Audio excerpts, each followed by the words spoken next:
Obrigada, pastor. Uau, gente, que responsabilidade, hein? Agora ele triplicou a minha responsabilidade. A graça e a paz do Senhor, meus irmãos. Que alegria estar com vocês nesse dia difícil para mim. O dia começou tranquilo e pastor Márcio nos pegou de surpresa. Não foi algo que foi anunciado. E nem a Renata sabia que ele hoje ia entregar o seu pastorado de 50 anos. Então a gente está emotivo, mas muito agradecidos, porque ele está vivo e certamente podemos ainda contar com seu conselho, com a sua orientação e com a liberdade de ele dizer, não tem uma hora para você não.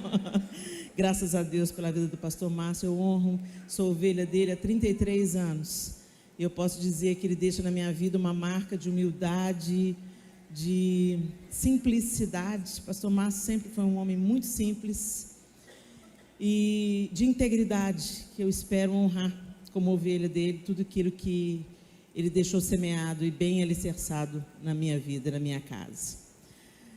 Ceia do Senhor, que alegria, né, gente, participarmos da mesa do Senhor. E eu quero compartilhar com vocês uma palavra hoje que está em Atos capítulo 12. Você pode abrir a sua Bíblia? Atos capítulo 12. Eu vou usar a Almeida Revista e Atualizada. Nós vamos ler a partir do verso 1, Atos 12, a partir do verso 1. A palavra de Deus diz assim: por aquele tempo, mandou o rei Herodes prender alguns da igreja para os maltratar, fazendo passar a fio de espada a Tiago, irmão de João. Vendo ser isso agradável aos judeus, prosseguiu prendendo também a Pedro, e eram os dias dos pães asmos. Tendo-o feito prender, lançou no cárcere, entregando-o a 4 escoltas de 4 soldados cada uma, para o guardarem, tencionando apresentá-lo ao povo depois da Páscoa. Pedro, pois, estava guardado no cárcere, mas havia oração incessante a Deus por parte da igreja a favor dele.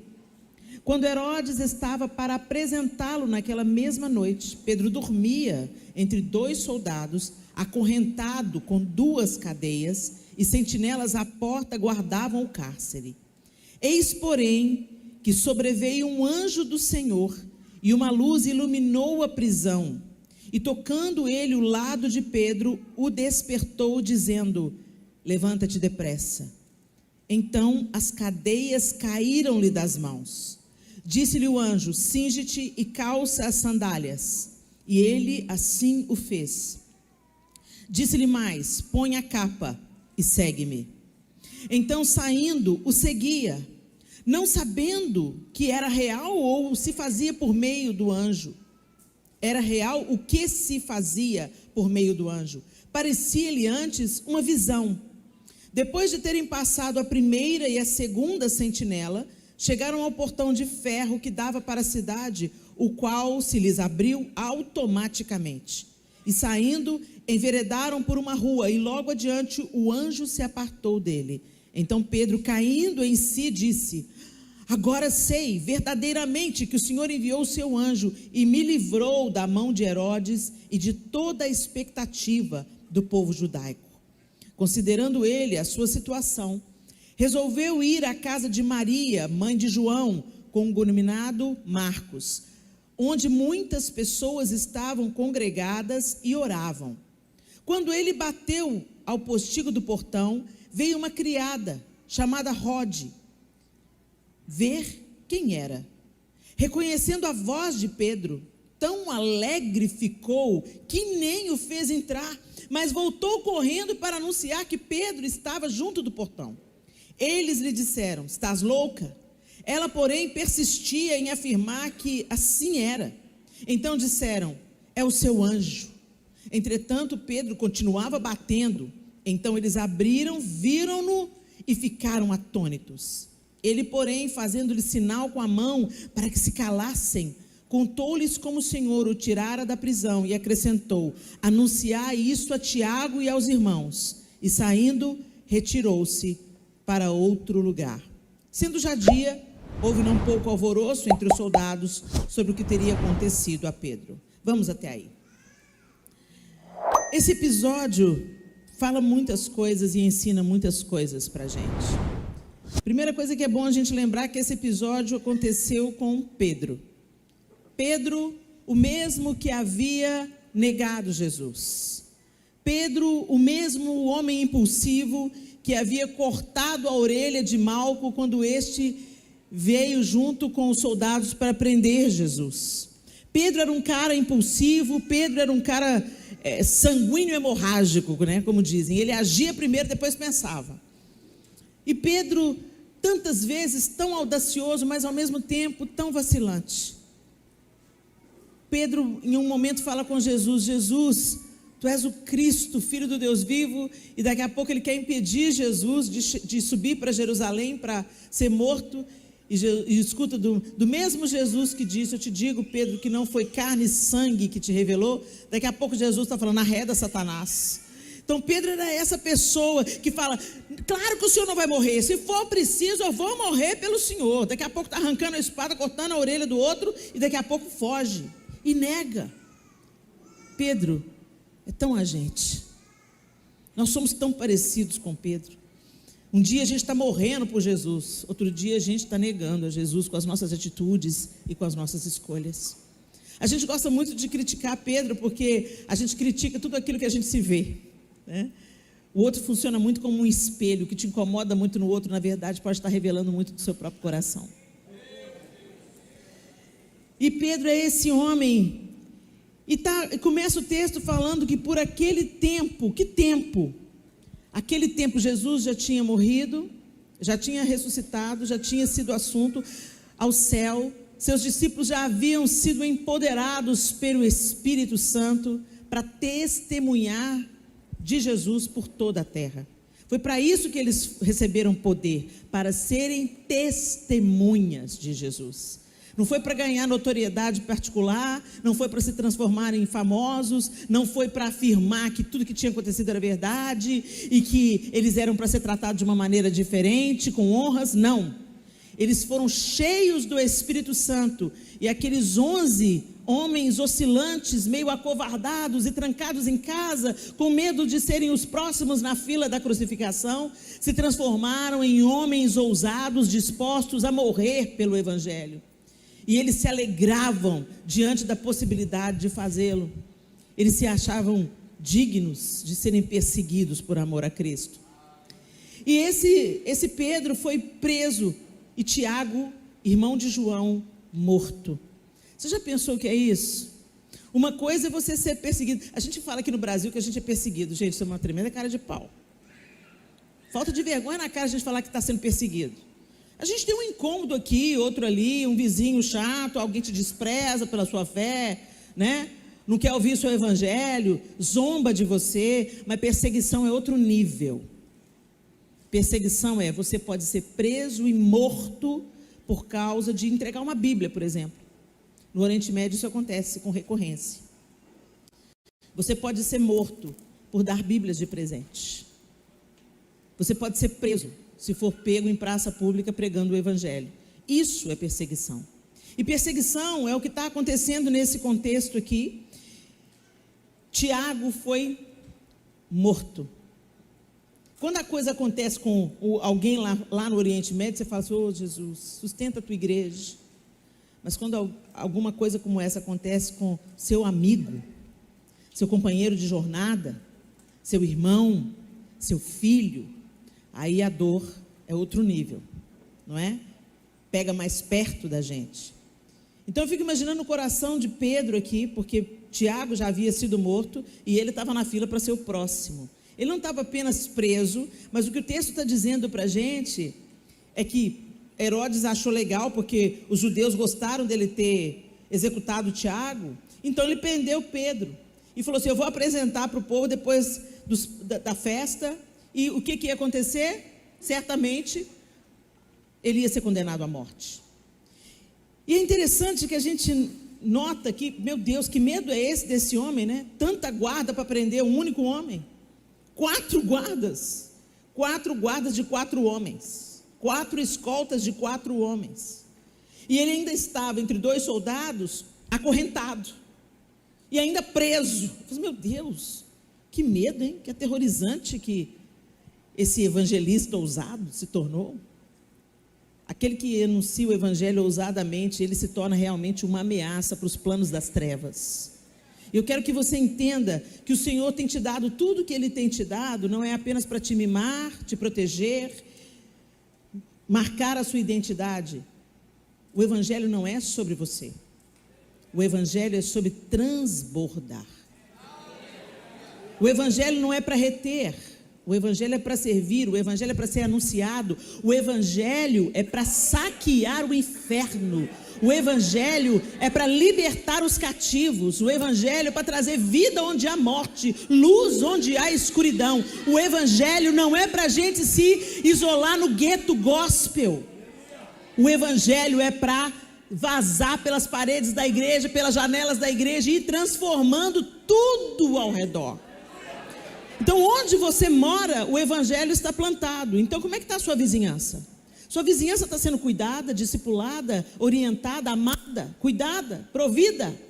Porque é para isso que você foi plantado lá na sua vizinhança difícil, com aquele seu vizinho endemoniado. Pois é, onde tem a luz, é a treva que tem que bater em retirada. Muitas vezes a gente está com uma vizinhança difícil, você, eu quero ir embora, Deus, me tira daqui. Não, Deus não vai te tirar de lá não, lá é o seu campo missionário. Tem gente que está querendo ir para a África, mas não quer pregar para o vizinho. Fica firme aí, seja luz onde Deus te plantou, seja luz na sua casa, seja luz na sua família, seja luz no seu bairro, seja luz na sua rua. É sobre isso que é o evangelho de Jesus Cristo.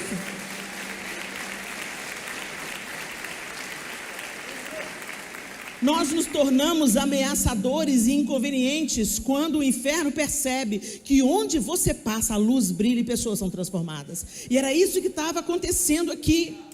Pedro se tornou um cara tão ameaçador porque não podia reter a represa que tinha rompido os rios de águas vivas que tinham sido abertos na vida de Pedro. Onde ele ia, não tem ouro, não tem prata, mas o que eu tenho eu te dou, levanta e anda em nome de Jesus. O cara estava turbinado na autoridade de Cristo. E isso enfurece o inferno. Quando as coisas estão muito calmas para nós, é uma evidência de que a gente não está incomodando o inferno. Suspeite. Às vezes o que você pensa que é bênção de Deus na sua vida, essa tranquilidade é água parada e aprovação do inferno. E aí, quando Pedro está lá, tranquilo. Se eu tiver que viver, vou viver. Se eu tiver que morrer, vou morrer. Interessante que o texto diz para nós que a intenção de Herodes era entregar, depois da Páscoa, Pedro para ser morto. Estava guardado no cárcere. E o texto diz assim, que havia oração, mas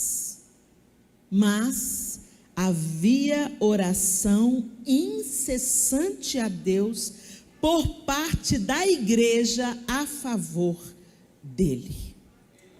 Gente, será que nós estamos nos mobilizando? Mais uma coisa que a gente tem que aprender com esse texto. Será que nós oramos só pelas causas próprias? Ou nós entendemos que existem servos de Deus que estão posicionados estrategicamente na cidade, na sociedade, liderando os trabalhos de grande porte e sob muito ataque? Será que você se mobiliza, tira um tempo do seu dia para se mobilizar em oração por esses homens e mulheres que estão na linha de frente de uma batalha que você não daria conta de lutar? Eu acho interessante que as pessoas gostam muito de mim e falam assim, Helena, você me pastoreia pela internet. Mentira, não te pastorei não. Quem te pastoreia são os pastores dessa casa, que tira carrapicho, que vai no velório, que faz casamento, que te escuta, que te puxa a orelha, que anda com você a segunda, a terceira e a quarta milha, depois que você é extremamente decepcionante, que lida com as questões da sua casa. É fácil a gente achar o pastor do outro bonito? Acha o seu, honra o seu, ora pelo seu.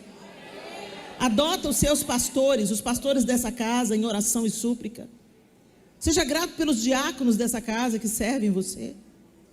A gente tem uma tendência de valorizar sempre o que é de fora, o que é do outro. Mas Deus levantou um time de pastores nessa casa que cuida pessoalmente de vocês. A igreja aqui nos ensina, Pedro estava preso, mas a igreja estava orando incessantemente. Sabe o que é incessantemente? Sem parar, sem parar, sem parar, sem parar, sem parar, sem parar. Aí o Senhor inclina os ouvidos à oração da igreja e dá ordem ao seu anjo. E o anjo chega, toca ao lado de Pedro e fala: vamos embora, Pedro, levanta. Não ficou de mimimi com Pedro. Não ficou passando a mão no Pedro, falou: Pedro, tá aí, né, Pedro? Você é um homem valente. Não. É tão interessante, eu vejo esse tocar do lado, tipo assim, ó. Bora. Anda logo, vamos vazar, Pedro.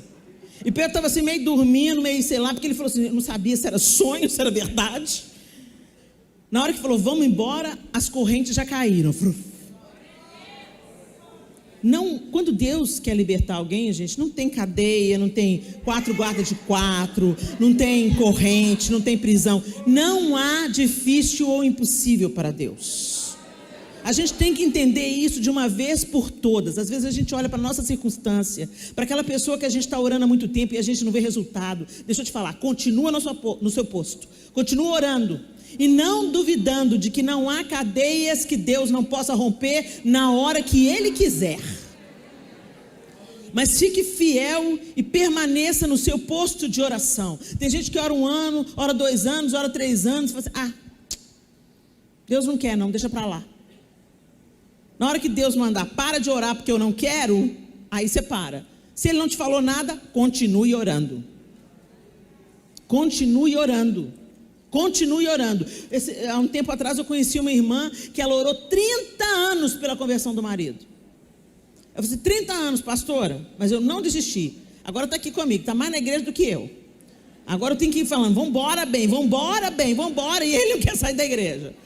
Isso chegou a sua resposta, porque você permaneceu, perseverou. E não foram 30 anos perdidos. Não apenas porque teve um resultado, o marido dela se converteu, mas porque nesses 30 anos ela foi modificada. Deus nunca trabalha de um lado só. Ele trabalha de um lado e trabalha do outro. Ele trabalha na nossa paciência, na nossa resiliência. Ele trabalha na nossa humildade. Ele abate o nosso tupete que fica altinho. Ele afasta de nós o orgulho quando ele está moendo a gente, aperfeiçoando a gente através da espera. Então fica firme aí. E aí Pedro vai seguindo o anjo sem saber direito o que está acontecendo, se ele está vivo, se ele está morto, se ele está tendo visão ou se é de fato. E aí, gente, é tão interessante. Primeiro as cadeias caem, ele passa pelo meio da primeira guarda, passa pelo meio da segunda sentinela e o portão abre automaticamente. Hoje isso pra gente é normal, gente, mas naquela época não era não. O portão abre automaticamente. Hoje você chega em casa e aciona o controle remoto. Lá naquela época não era isso que acontecia não. E o portão abre e quando Pedro percebe, ele já está na rua. Já está livre. Aí o anjo que já tinha cumprido a ordem se aparta dele. E o que ele vai fazer? Ele vai procurar a igreja. E é tão interessante que ele vai procurar a igreja que estava acontecendo na casa de Maria, mãe de João Marcos. Às vezes a gente pensa que a igreja são só essas estruturas. A igreja é a sua casa. A sua casa tem que ser uma igreja. É importante demais isso aqui. A comunhão do corpo, a mesa do Senhor. Isso é fundamental. Mas não é para a gente sair e a igreja ser só aqui não. É para a gente sair e continuar sendo a igreja. Então a igreja no seu bairro, a igreja na sua rua pode ser a sua casa. Um lugar de oração, um lugar de busca, um lugar de anunciação do Evangelho de Jesus Cristo. E Pedro foi atrás dessa igreja. E é tão interessante que ele chega e bate na porta. E o povo estava, o que, gente? O povo estava reunido lá orando por quem? Por ele. Aí vem a serva, vem Rode, e vê Pedro. E ela fica tão alegre que Pedro está ali batendo na porta que ela vai e não abre a porta. Ela vai e não põe Pedro para dentro. Às vezes nós somos como Rode. Nós somos tão entusiasmados com aquilo que Deus está fazendo que a gente não faz a parte que a gente tem que fazer.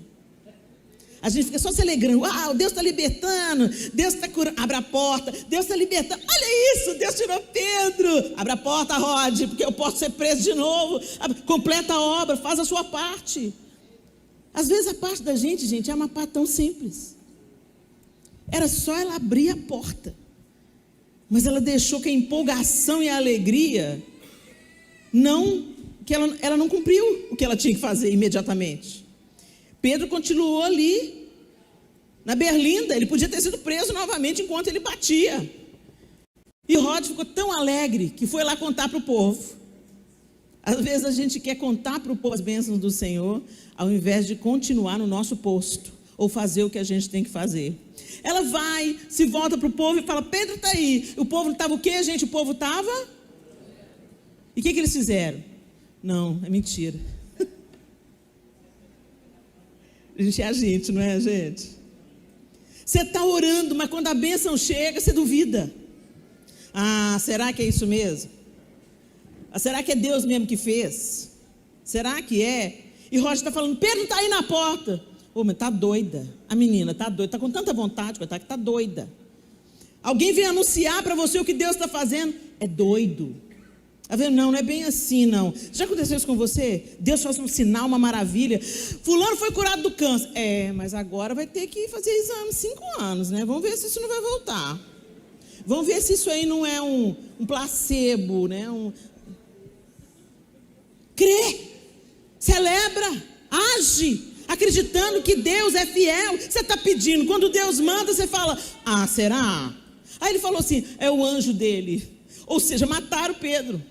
É porque na cultura judaica, gente, quando fala assim, eles acreditavam, né, que o anjo da pessoa se apartava, o anjo da guarda que guardava cada pessoa, se apartava dele quando ele morria, porque não tinha mais necessidade o anjo da guarda, vamos dizer assim. Isso é uma cultura do judaísmo, né?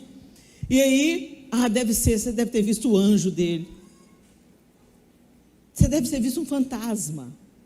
Não é bem assim. Mas Pedro continuou batendo, e eles vieram e ficaram maravilhados. Eles ficaram maravilhados com aquilo que eles estavam vendo diante dos olhos deles. Eles disseram primeiro para Rod: estás louca? Ela, porém, persistia em afirmar que assim era. Então disseram: é o seu anjo. Entretanto, Pedro continuava batendo. Então eles abriram, viram-no e ficaram atônitos. Ele, porém, fazendo-lhe sinais com a mão para que se calassem, contou-lhe como o Senhor o tirara da prisão, e acrescentou: anunciai isso a Tiago e aos irmãos. Não ao Tiago, irmão de João, mas ao Tiago, irmão de Jesus, que era um dos líderes da igreja em Jerusalém. Ou seja, leva aquilo que Deus fez comigo, leva a notícia para aqueles que também estão sendo perseguidos. Leve esperança. O Senhor continua conosco. É o Senhor quem determina o nosso fim. É tão interessante que depois Pedro foi executado. O Novo Testamento, ele não diz isso. Ele diz apenas Jesus profetizando quando ele se encontra com Pedro ali na praia, onde ele pergunta: Pedro, tu me amas? Pedro, tu me amas? Naquele episódio, Jesus fala para Pedro a maneira como ele iria de morrer. Fala: Pedro, vai ter um dia que você vai ser amarrado e levado para um lugar que você não quer ir. E o texto diz para a gente que Jesus estava dizendo a ele como ele haveria de morrer para glorificar o nome do Senhor. Há outro tipo de escrita, na tradição, diz que Pedro foi crucificado de cabeça para baixo nos arredores de Roma, por volta do ano 67 depois de Cristo. Mas a Bíblia não afirma isso. Mas Jesus diz claramente que ele iria ser sacrificado, como Jesus também foi. Ele também glorificaria a Jesus através da sua morte. Então, peraí, Deus livrou Pedro numa hora e não livrou em outra? Deus tem um plano e a hora dele é perfeita. Se não chegou a sua hora, meu irmão, o inferno inteiro pode se levantar. 4 guardas de 4, correntes, cadeias, prisão, portão de ferro, Nada vai tirar a sua vida e nada vai impedir o agir de Deus em você. Não há nada que o Senhor não diga, vai e faça com os seus anjos, que eles não façam. Agora, Pedro sabia que aquele momento ele estava sendo poupado para continuar anunciando a morte e ressurreição de Cristo. Toda vez que nós partimos o pão, comemos do pão e bebemos do cálice, nós estamos anunciando a morte do Senhor até que Ele venha. A morte para a redenção de pecados, a sua ressurreição, para nos reconectar com o Senhor. Essa é a nossa esperança. Jesus vem. E quando nós partimos o pão e bebemos do cálice, nós estamos fazendo isso em memória do Senhor, aguardando com expectativa a sua vinda. E enquanto aguardamos com expectativa a sua vinda, nós não vivemos mais para nós mesmos, vivemos exatamente como Pedro.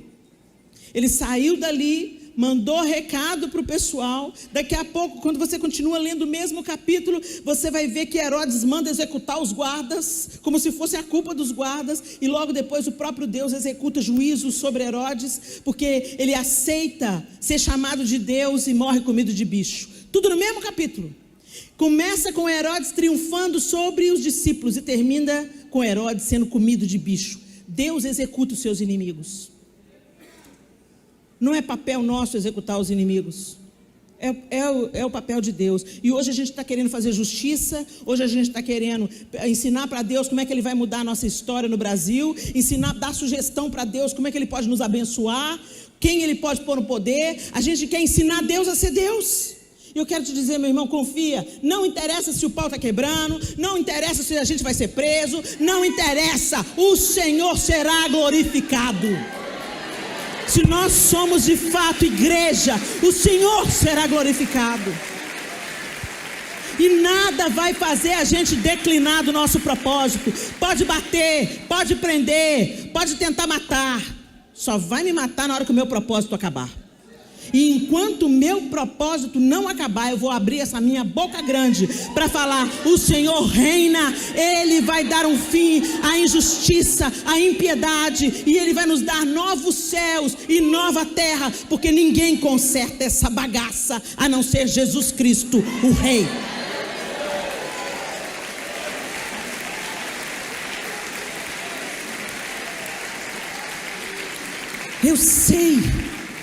Eu sei que nós temos fome e sede de justiça. Eu sei que parece, a gente olha para as notícias, a gente lê os jornais e pensa: eu não acredito que eu estou vivendo isso. Eu não acredito que eu estou lendo isso. Eu não acredito que eu estou ouvindo isso. Agora eu quero só te lembrar nesse contexto que Pedro estava. Gente, a igreja perseguida em Roma, o Império Romano punha fogo em crente para iluminar a rua. Lançava na arena para as feras comerem. O que a gente está vivendo aqui não é nada. E quanto mais batia na igreja, mais ela crescia, igual bolo. Batia, ela crescia, batia, ela avançava. Por quê? Porque eles tinham a convicção do Cristo ressurreto. E eles confiavam plenamente nas promessas do Senhor. O apóstolo Paulo sabia o que estava falando: nem a morte, nem a vida, nem principado, nem potestade, nada pode nos separar do amor de Deus. Pode me matar, pode me prender, pode me açoitar, nada vai me separar do amor de Deus. Será que nós temos essa convicção? Será que a nossa viva esperança está em Cristo? Será que a gente está se desesperando por causa da alta do dólar? Será que Deus não está permitindo muitas coisas acontecerem para nos tirar do lugar da comodidade? Será que nós vamos ser dispersos pela terra, para anunciar o Evangelho de Jesus? É tão gostoso a gente ficar aqui nessa igreja avivada, com esse louvor lindo, né? Louvor lindo, ceia do Senhor, não tem nenhuma metralhadora na porta, mas essa não é a realidade de muitos países. E se Deus precisar de sacudir o barco para nos jogar para fora do ninho, Ele vai fazer.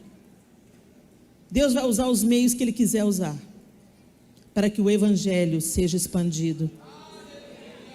E você vai ser contado com aqueles que permanecem fiéis, ou vai ser contado com os incrédulos?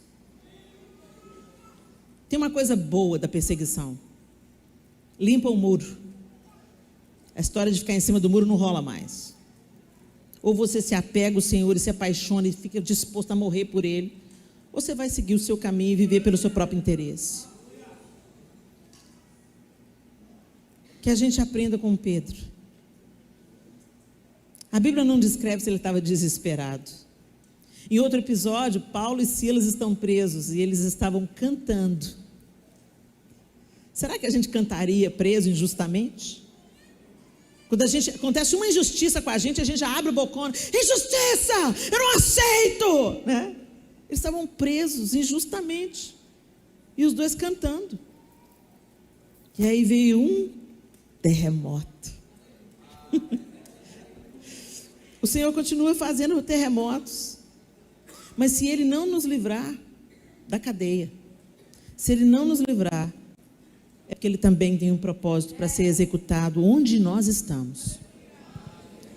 Que os nossos olhos estejam fitos no Senhor, que a nossa esperança esteja totalmente nele, que a gente aprenda com aqueles que estavam reunidos na casa de Maria, mãe de João Marcos, a não duvidarmos quando a resposta chegar. Que a gente também não seja como Rode, que ficou tão entusiasmada com uma aparente vitória, que custou abrir a porta para Pedro. Não deixe a sua empolgação te dissuadir, te distrair daquilo que você tem que continuar fazendo. Às vezes, aos tempos de bênçãos e de respostas positivas do Senhor, a gente se alegra tanto que a gente esquece da tristeza do outro, do problema do outro. Se você está passando por uma fase boa, se você recebeu respostas das suas orações, é para você continuar orando por aqueles que ainda não receberam. É para você continuar abrindo portas, já que você tem a chave na mão. A bênção que a gente recebe nunca é só para a gente. É para ser compartilhada. É para levar esperança, encorajamento e alívio na vida dos outros. Que a gente, como igreja, continue orando incessantemente. Incessantemente. Não é tempo de depormos armas. Gente, a gente só vai ter refrigério quando Jesus estiver reinando. Enquanto Jesus não está no trono reinando sobre a terra, nos dando novos céus e nova terra, sempre vai ter um picareta, sempre vai ter um ladrão, sempre vai ter um safado, sempre vai ter um corrupto, sempre vai ter problema. Sempre vai ter problema. Sabe por quê? Porque nós somos seres humanos. E o coração humano é enganoso e desesperadamente corrupto. Então a gente sempre tem que estar orando. Para começar por nós mesmos. Já começa orando por você mesmo. Você pensa que é muito forte? Não brinca não, faz como José, entendeu? Não fica não, sai correndo. Não fica confiando isso nunca vai acontecer comigo. Fica caladinho para Jesus te dar vitória.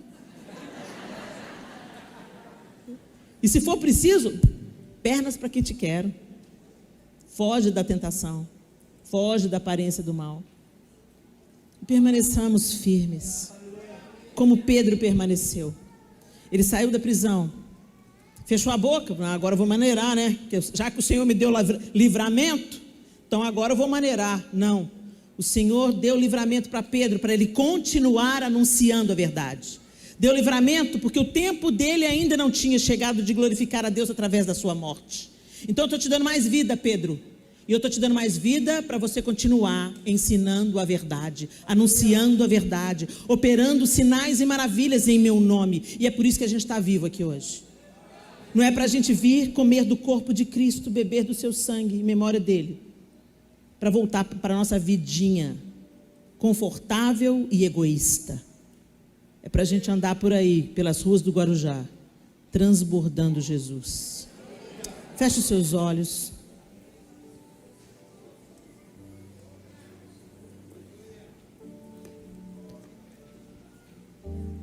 E aproveite esse tempo que nós estamos nos preparando para tomar a ceia, para não ser achado indigno. A palavra de Deus diz para nós examinarmos a nós mesmos antes de nos assentarmos à mesa do Senhor.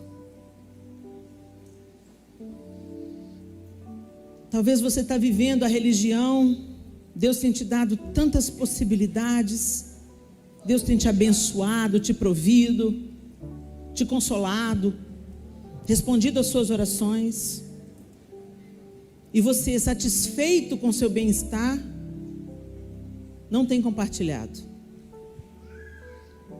não tem consolado, não tem encorajado aquele que está atravessando o dia da adversidade, o dia mau.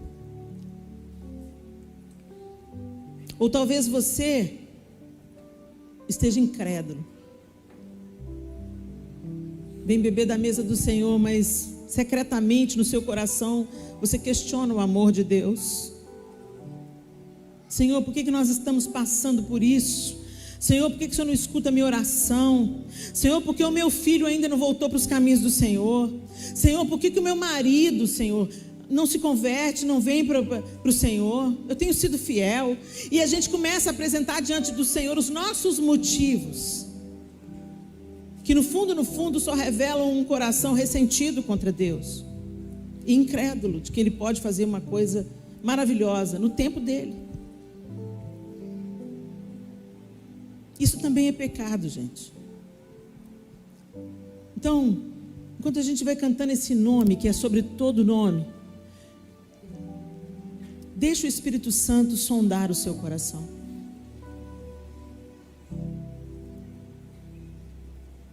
Deixa o Espírito Santo colocar a sonda em você aí. Será que você está vivendo ousadamente como Pedro, descansado que o Senhor está trabalhando? Pedro estava dormindo. Eu fico pensando se eu ia dormir numa cadeia, numa prisão, se eu ia conseguir dormir, prestes a ser executado. Ele dormia. O anjo teve que acordar ele. Minha vida do Senhor, Ele que sabe o que faz com ela. A igreja estava orando incessantemente. Será que nós somos como aquela igreja? Mesmo vacilante na sua fé, permaneceram orando. Será que seremos contados com o Rod? Às vezes a gente está se alegrando tanto com as nossas bênçãos que estamos nos esquecendo de fazer o que a gente tem que fazer, de cumprir a nossa missão. Será que a gente está distraído com a nossa vida boa? Será que Deus vai ter que permitir uma trombeta tocar na sua vida para você acordar?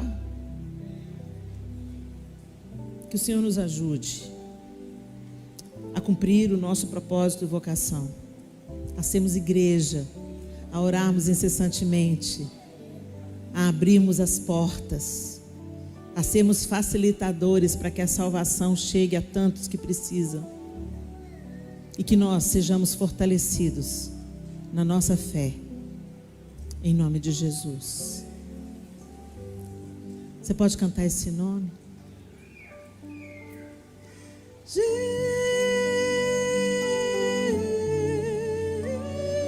Jesus, Jesus,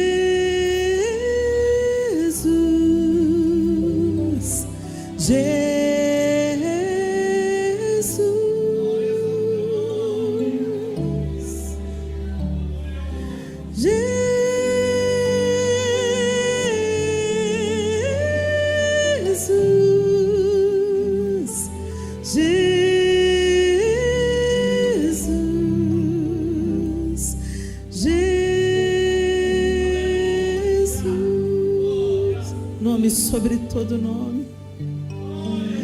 Jesus.